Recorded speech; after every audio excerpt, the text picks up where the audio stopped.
Hello everyone, हमारे इस HSC board master series में मैं आपके लिए लेके आया हूं नया चैप्टर जिसका नाम है सेमीकंडक्टर। तो आइए हम देखते हैं सेमीकंडक्टर इस चैप्टर में कौन सी इंपॉर्टेंट टॉपिक्स है जो आपको मस्ट यानी कि करके ही जाना है, भूलना नहीं है। ठीक है, देखो सबसे पहला चैप्टर का नाम लिख लेता हूं मैं, सेमीकंडक्टर की मैं बात कर रहा हूं, सेमीकंडक्टर की मैं बात कर रहा हूं। इसमें सबसे पहले आपको पढ़ना होता है तीन डेफिनेशन कुछ भी करके याद करके जाना। कौन सी डेफिनेशन सर? सबसे पहली रेक्टिफिकेशन की डेफिनेशन याद करके जाना बच्चों, रेक्टिफिकेशन की डेफिनेशन याद करके जाना। सेकंड डेफिनेशन बैरियर पोटेंशियल क्या होता है, इसकी डेफिनेशन याद करके जाना। ठीक है, थर्ड क्वेश्चन जो होता है डिप्लेशन लेयर क्या होता है, इसके बारे में थोड़ा अच्छे से पढ़ के जाना। डिप्लेशन लेयर ओके, ये तीन डेफिनेशन याद करके जाना। इस बार चांस है कि इसमें से मुझे ऐसा लग रहा है कि रेक्टिफिकेशन में पूछ सकते हैं। ओके, नेक्स्ट पॉइंट पे आ जाओ। उसके बाद हाफ वेव रेक्टिफायर और full wave rectifier. Last time जो सवाल आया था वो ट्रांजिस्टर में से आया था। ओके, रेक्टिफिकेशन पे सवाल आना बनता ही बनता है, ये चैप्टर ही ऐसा है सेमीकंडक्टर, उसमें सबसे इंपॉर्टेंट पॉइंट जो है वो रेक्टिफायर ही है। तो हाफ वेव और फुल वेव का देखो, इसको भी याद कैसे करना, इसके सिंपल डिस्टिंग्विश जो पॉइंट रहते हैं उनको याद करके जाना। इसका हाफ वेव रेक्टिफायर में क्या होता है, फुल वेव में क्या होता है, इसमें एक डायोड यूज होता है, इसमें दो डायोड यूज होते हैं, इसकी इफिशिएंसी 80% के आसपास है, इसकी 45 के आसपास है। ये सब पॉइंट पढ़ के जाना। फॉर्म फैक्टर क्या होता है, रिपल फैक्टर क्या होता है, ये सब पॉइंट इसमें पढ़ के जाना। दूसरी इंपॉर्टेंट चीज हाफ वेव और फुल वेव में मस्ट क्या है, डायग्राम। दोनों केस में डायग्राम अच्छे से प्रिपेयर करके जाना।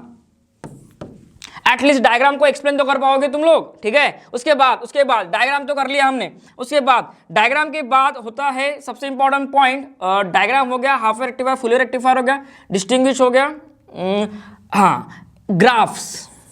कौन सा पॉइंट, ग्राफ कौन से, आपका इनपुट वेवफॉर्म और एंड आउटपुट वेवफॉर्म, इनके ग्राफ आपको याद करके जाने हैं अच्छे से। इनपुट वेवफॉर्म और आउटपुट वेवफॉर्म के ग्राफ कैसे होते वो याद से करके जाना, इंपॉर्टेंट है ये। ठीक है, बाकी डायग्राम एक्सप्लेनेशन वो इजी पोर्शन है इसका, लेकिन हाफ वेव और फुल वेव को छोड़ना मत, उसके सभी पॉइंट्स करके जाना अच्छे से। चलो, उसके बाद आता है सबसे इंपॉर्टेंट एक कॉन्सेप्ट है, देखो आउटपुट फ्रीक्वेंसी का। मुझे ऐसा लग रहा है कि इस पे एक तो एमसीक्यू पूछ सकते हैं या फिर इस पे एक मार्क का सवाल पूछ सकते हैं। देखो आउटपुट फ्रीक्वेंसी जो है हाफ वेव के केस में और फुल वेव के केस में, फुल वेव रेक्टिफायर के केस में अलग अलग होती है। हाफ वेव के केस में आउटपुट फ्रीक्वेंसी होती है आपकी 50 hertz, same as that of applied frequency, same as that of applied frequency. चलेगा। नेक्स्ट यहां पे कितनी होती है, यहां पे डबल होती है, डबल। इसको मैं तो ऐसे दिखाता हूं, डबल द अप्लाइड फ्रीक्वेंसी। क्या होती है, डबल द अप्लाइड फ्रीक्वेंसी। ये पॉइंट को अच्छे से याद करके जाना। ठीक है, नेक्स्ट पॉइंट पे चलते हैं हम, टाइम वेस्ट नहीं करेंगे, हमें कम से कम मिनट में ज्यादा से ज्यादा कंटेंट देना है। नेक्स्ट पॉइंट जो है जेनर डायोड। देखो जेनर डायोड यार है इंपॉर्टेंट टॉपिक है। जेनर डायोड में क्या पूछते हैं मालूम क्या, जेनर डायोड में सबसे इंपॉर्टेंट चीज है इसका वोल्टेज रेगुलेशन, इसका वोल्टेज रेगुलेशन। उसके बाद इसके कैरेक्टरिस्टिक्स। ठीक है, इनपुट आउटपुट कैरेक्टरिस्टिक्स जो होते हैं, फॉरवर्ड बायस और रिवर्स बायस कैरेक्टरिस्टिक्स याद करके जाना। वो जो ग्राफ होता है ना ऐसे, कैरेक्टरिस्टिक्स। मेरी हैंड राइटिंग फिर से कह रहा हूँ उतनी खास है नहीं, मुझे एक्चुअली इन बोर्ड्स पे लिखते नहीं आता, मुझे व्हाइट बोर्ड पे ही लिखते आता है। ओके, तो मेरी हैंड राइटिंग को थोड़ा इग्नोर कर देना। चलो नेक्स्ट, कैरेक्टरिस्टिक्स के बाद ये याद है, ऐसा ग्राफ बनाते हैं आईवी कैरेक्टरिस्टिक्स, जो कि फॉरवर्ड बायस में कुछ ऐसा होता है, रिवर्स बायस में देखो यहाँ पे ब्रेकडाउन होता है और करंट एकदम से बढ़ने लग जाता है। ये ग्राफ आपको याद करके जाना है। ठीक है, जेनर डायोड के केस में। दूसरी इंपॉर्टेंट चीज, जेनर डायोड जो है आपका रेगुलर डायोड की तरह बिहेव नहीं करता है। वो जेनर डायोड की खासियत क्या है कि उसे रिवर्स बायस में कनेक्ट करना पड़ता है और वोल्टेज को कांस्टेंट रखता है। ठीक है, बस ये पॉइंट इसके याद करके जाना अच्छे से। उसके बाद जो इंपॉर्टेंट टॉपिक है वो है आपका बच्चों फोटोडायोड की डायग्राम, उसके यूजेस, डायग्राम यूजेस यानी कि एडवांटेजेस सब पढ़ लेना, सब इंपॉर्टेंट है।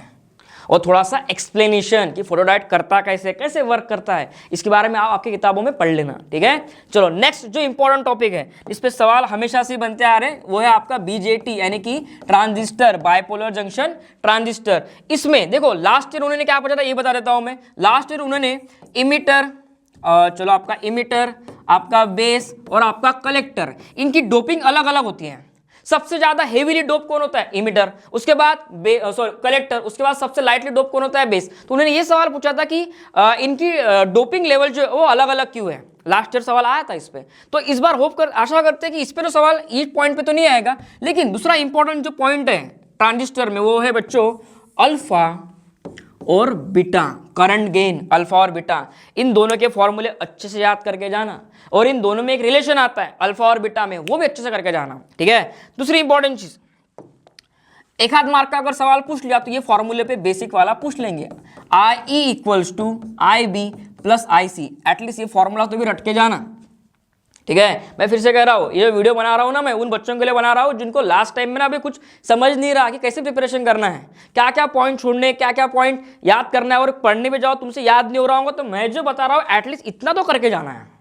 मैं उन बच्चों के लिए वीडियो बना रहा हूँ, और आपकी प्रिपरेशन बहुत अच्छे से चल रही है, सब कुछ आप पे याद कर लिया तो वीडियो देखो भी मत, कोई काम का नहीं आपके लिए बच्चों। उन बच्चों के लिए, उन एवरेज बच्चों के लिए है जिनका प्रिपरेशन ढंग से हुई नहीं है और उन्हें समझ नहीं रहा कि अब करना क्या है, और मेरा काम यही है कि आपको लास्ट मोमेंट में हेल्प करूँ, ठीक है। चलो, मुझे कुछ फेक मोटिवेशन नहीं देना है आपको, बस रियलिटी बताना है और इंपॉर्टेंट पॉइंट्स बताने हैं जो कि आपको हेल्प करेंगे स्कोर करने में, ठीक है। चलो नेक्स्ट, जेनरल डायोड हो गया, ट्रांजिस्टर हो गया। सर ट्रांजिस्टर में इतना ही क्या? नहीं, ट्रांजिस्टर देखो बहुत वास्ट टॉपिक है, उससे configuration, common emitter, common collector, common base configuration पढ़ते पढ़ते पूरा मतलब दिन निकल जाएगा, लेकिन मैंने जो पॉइंट्स बताए एटलीस्ट ये करके ही जाना है।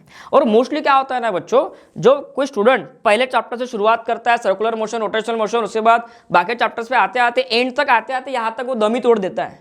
सेमीकंडक्टर पे तुम पहुंचते पहुंचते दम तोड़ देते हो, तुम छोड़ देते हो आधे से ज़्यादा टॉपिक। तो एटलीस्ट जो मैंने बताया है ना अल्फा बीटा, इनको तो याद से करके जाना है आपको, ठीक है। चलो नेक्स्ट आगे बढ़ो। अभी gate, logic gate, logic gate सब कुछ इंपॉर्टेंट है, all gates are important, all gate important, कुछ भी पूछ सकते हो, और इस पे ज्यादा से ज्यादा सवाल ना 2 मार्क के ऊपर नहीं आएगा, मैं फिर से बता दे रहा हूँ, ज्यादा एक्सपेक्ट भी मत करना, 2 मार्क के ऊपर सवाल नहीं आएगा।